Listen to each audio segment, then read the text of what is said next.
Let me analyze the word Satan for a moment. Say, that's speech. Tan, a tanning, it's a beating. Brown, tan, tar, thank you. Tap, to bang upon. Took, to take away. Tell, speech again. Tan, close to man, isn't it? An. In, negation, no, not, negative. Kneel, net. Necromony,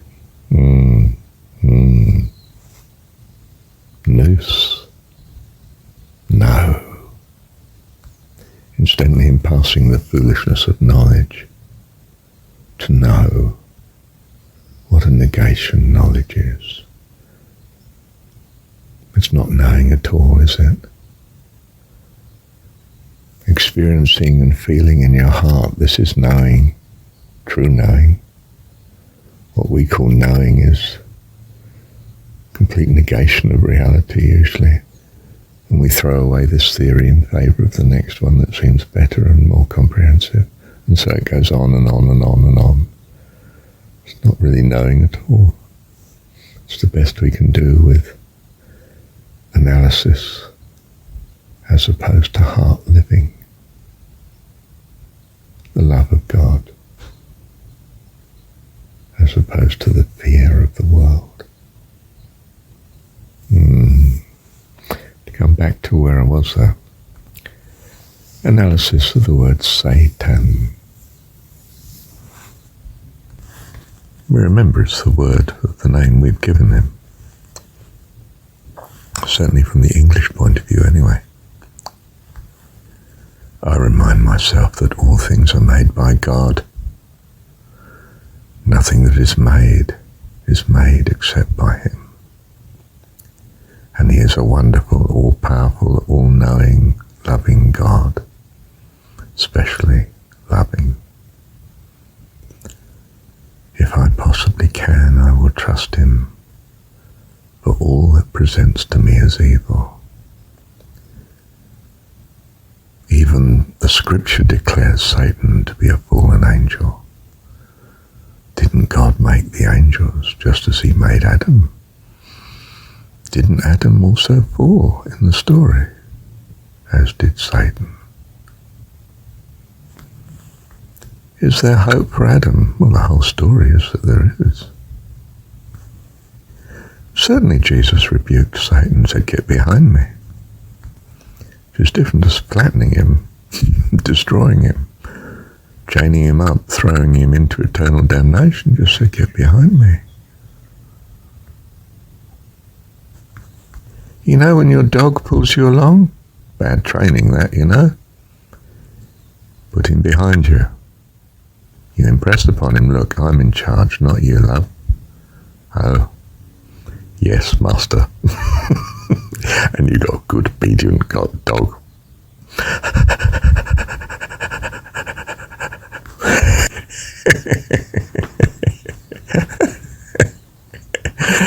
Where was I? Better listen to this one again, hang on. Yes, so the word is what we make of evil. It's something that we say, a negation of the truth, harmful.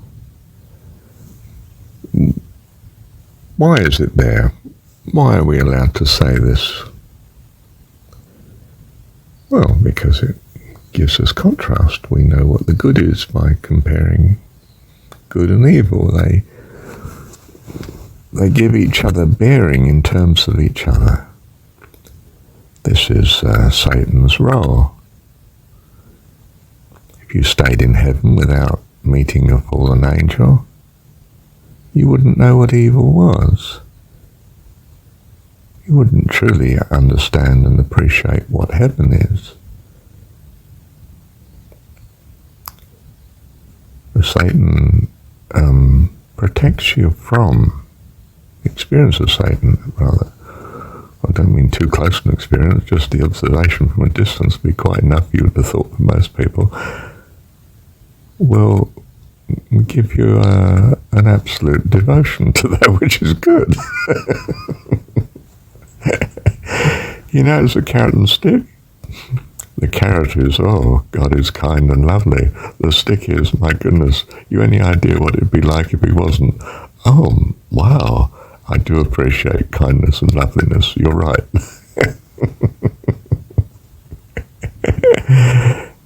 Get behind me, Satan. And with him behind you, you're very clear where you're going. Ahead, not backwards. You're not following him. So, he has access to the presence of God. He says, hey, this one's mine. Look, he's got this misunderstanding. You need me to open his eyes. Says God. I think I'll send Jesus to see if he can come a rather easier way. No, he can't. Okay, I'll let you have some sort of access to him. Are we to take it that Job was a better man for his experience? Presumably, because God allowed it. And after all, it was a good story. He was rescued by it, from it. I mean, he was given double. I'm not sure what. I'm not quite sure in my mind as that's a full picture, because, you know, the fact that you got another kitty and you lost one, or you got two other kitties, I think you'd still be very unhappy about the one you lost. Perhaps we shouldn't read too much into a story.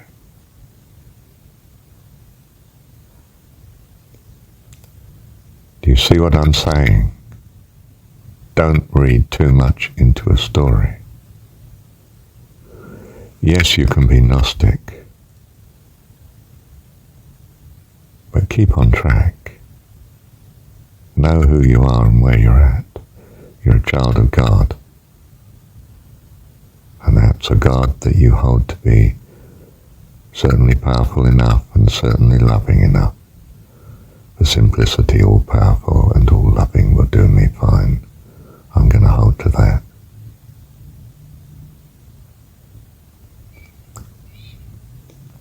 So you are going to be careful in your Gnosticism. Don't be so wild as you end up with a satanic religion again. Okay? Or chaos. You need the middle way, don't you? Reasonably conservative. Not conservative to the extent of being conforming for the sake of conforming. That's not good. But not so reckless that you leap off the cliff all the time. I mean, God has to show you in the end that leaping off the cliff is not the sort of habit you should be in. Okay? So he allows Satan some scope in this world, a lot. But he protects you as well in this world. I ask not that you take them from the world, but that you keep them from the evil. Thank you, Dad.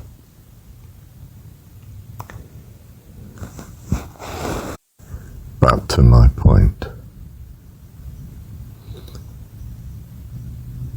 Satan, if he is a person, if he's not just a fiction of scripture, of story,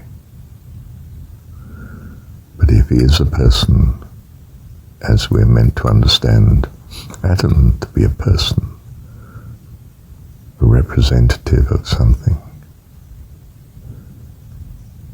it's made by God, and God will have his way. He will bring it, him, let's be not be unkind, to perfection in the fullness of time. cast him into a bottomless pit.